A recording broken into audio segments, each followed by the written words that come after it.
বর্ষার পরে বন্ধুরা এমন একটা জিনিস আমাদের গাছের মাটিতে অবশ্যই দিতে হবে, যেটা আমি দেখো তোমাদের নিয়ে এসেছি তোমাদের সামনে। এরকম হাফ চামচ সার নিয়েছি, নিয়ে আমি টবের মাটিতে আজকে এই সারটাকে খুব ভালো করে দিয়ে দেবো। এই সারটা যদি আমরা জবা গাছে বা অন্যান্য গাছেও, বাড়িতে গোলাপ গাছ, এই গাছে টবের মাটিতে তো আমরা যদি এটা দিতে পারি, তাহলে প্রচুর পরিমাণে নতুন নতুন ব্রাঞ্চ আসবে, গাছ ভর্তি কুড়িও আসবে, ফুলও আসবে, গাছের প্রত্যেকটা পাতা সবুজ সতেজ থাকবে। এমনকি বন্ধুরা গাছের মাটিতে নতুন নতুন শেকড় তৈরি হবে, গাছ কখনো নষ্ট হয়ে মরে যাবে না।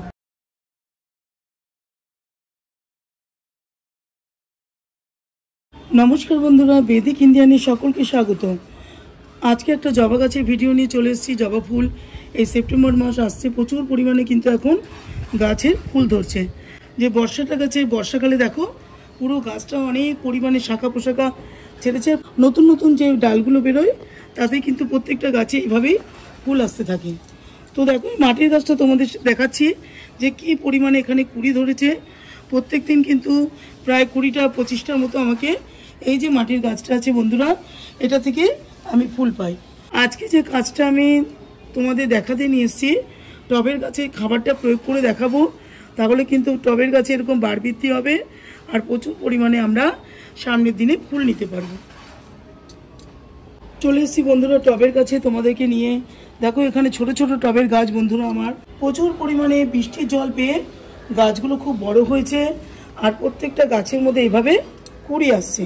তো কুড়িগুলো যাতে ঝরে না পড়ে, ফুলগুলো যাতে আমরা সুন্দর করে নিতে পারি, প্রত্যেকটা ব্রাঞ্চের মধ্যে নতুন নতুন কুড়ি আসছে। দেখো এই যে নতুন ব্রাঞ্চ, তাতে কিন্তু কুড়িগুলো আসছে। তো অনেক সময় দেখা যায় যে কুড়িগুলো ঝরে পড়ে যায়, সেই কুড়িগুলো যাতে ঝরে না পড়ে বন্ধুরা, সেই কাজটাই আজকে আমি করব। অনেক সময় দেখতে পারি আমরা ফুল ফোটার আগে কিন্তু কুড়িটা ঝরে পড়ে যায়, এইভাবে আমরা ফুল নিতে পারি না। দেখো বন্ধুরা কত সুন্দর করে এখানে ফুলটা ফুটে রয়েছে আর এখানেও অজস্র কুড়ি রয়েছে। তো এইভাবে গাছে প্রত্যেকটা গাছে তোমাদের দেখাই ধরে ধরে, দেখো কত সুন্দর করে কুড়ি এসছে।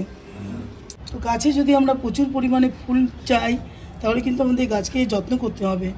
তখনই দেখতে পারবে যে একটু বৃষ্টি কম হচ্ছে, গাছের মাটিটা অল্প শুকিয়েছে। যেরকম আমাদের এখানে 2-3 দিন ধরে বৃষ্টি নেই, টবের মাটি কিন্তু একদমই ভেজা ছিল, এখন দেখো একটু শুকিয়েছে, টেনেছে। তাতে এবার টবের মাটিতে আমি কিন্তু হালকা হালকা এভাবে কুড়তে পারছি।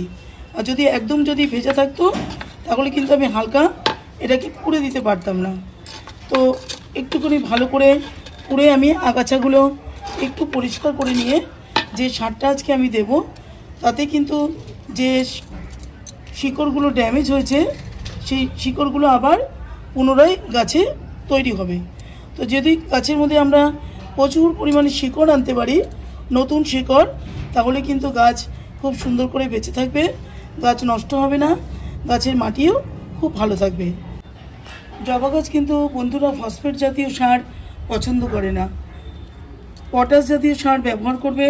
প্লাস গোবর সার যদি তোমরা একটু মাসে 1 ফুটি করে দিয়ে দাও, বা যেটা আমরা জৈব সার সব মিক্স সার যেটা আমরা বলি, সেই সারও যদি তোমরা 1 মুঠো করে 15 দিন বা 20 দিন অন্তর গাছে দিয়ে দাও, তাহলে কিন্তু জবা গাছের ক্ষেত্রে খুব ভালো হবে। আমার এখানে বাগানে অনেক গাছ রয়েছে, সেই জন্য আমি সারটা কিন্তু সবসময় বন্ধুরা বানিয়ে রেখে দিই।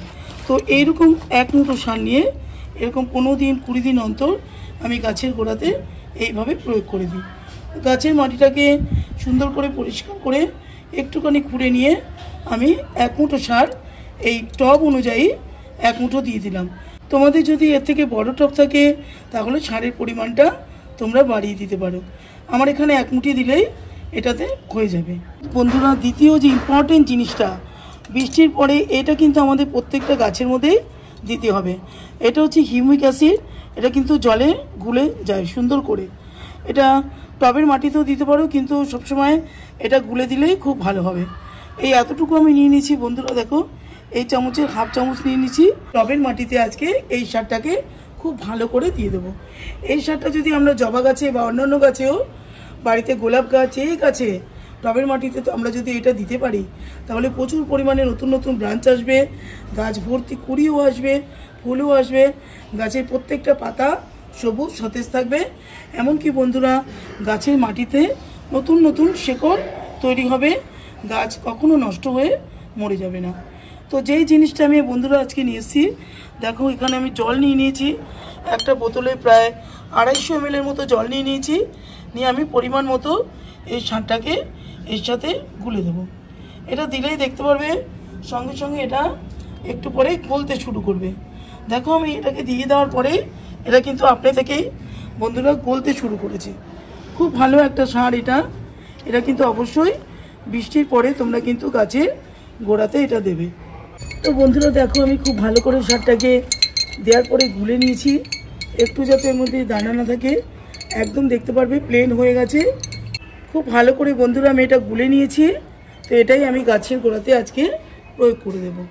আমার এখানে অনেকগুলো টবের গাছ রয়েছে, জবা গাছ। এই শেকড়গুলো বৃষ্টিতে অতিরিক্ত ভিজে গিয়ে যদি ড্যামেজ হয়ে থাকে বন্ধুরা, তাহলে কিন্তু এটা দেওয়ার ফলে নতুন নতুন শেকড় আর মাটিটাও খুব ভালো রাখবে এই সারটা দেওয়ার পরে। তো খুব ভালো করে দেখো আমি দিয়ে দিলাম। আর যখন গাছের মাটিটা অতিরিক্ত টবের মাটি ভেজা থাকবে তখন কিন্তু তোমরা দেবে না।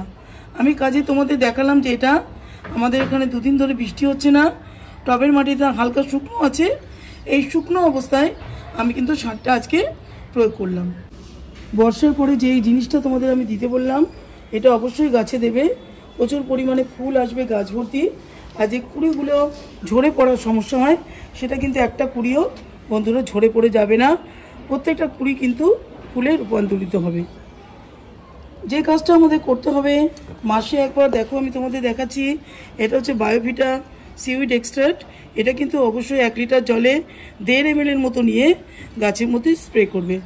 এটা যদি আমরা না করি তাহলে কিন্তু জবা গাছ একেবারে পাতা হলুদ হয়ে ঝরে পড়ে যাবে, আর গাছের ফুলের কুড়িও আসবে না, আর গাছে ফুলও ফুটবে না। প্রত্যেকটা জবা গাছ দেখো তোমাদের দেখাচ্ছি, প্রত্যেকটা জবা গাছ সতেজ সবুজ রয়েছে। সব এগুলো আমার টবের গাছ। তো এইভাবে এগুলোকে যত্ন করতে হবে। মাসে একবার যে মিক্স সারটা আমরা দিই জৈব সার, এটা অবশ্যই 15 দিন 20 দিন মাসে একবার দিলেও হবে। তো বন্ধুরা দেখো কত সুন্দর করে এই সময়টা ফুল ফোটে গাছ ভর্তি প্রত্যেক দিন। তো ফুলগুলো আমি প্রত্যেকটা তুলে নেব বন্ধুরা। তো এই ছিল বন্ধুরা আমার জবা গাছের ভিডিও। তোমরা যদি এইভাবে জবা গাছের যত্ন করতে পারো তাহলে জবা গাছ নিয়ে আর চিন্তা করতে হবে না। সুন্দর করে প্রত্যেকটা ব্রাঞ্চে তোমাদের কুড়ি আসবে, ফুলও ফুটবে খুব ভালো করে। যদি ভিডিওটা ভালো লাগে তোমাদের বন্ধুরা, তাহলে চ্যানেলটাকে লাইক শেয়ার কমেন্ট করো, আর চ্যানেলটাকে অতি অবশ্যই সাবস্ক্রাইব করো। আজকের মতো রাখবো বন্ধুরা, অন্য দিন অন্য কোনো ভিডিওর মাধ্যমে আবারও আমি তোমাদের সামনে হাজির হয়ে যাব। এতক্ষণ ধরে ভিডিওটা দেখার জন্য তোমাদেরকে অসংখ্য অসংখ্য ধন্যবাদ। আজকের মতো রাখবো বন্ধুরা, নমস্কার।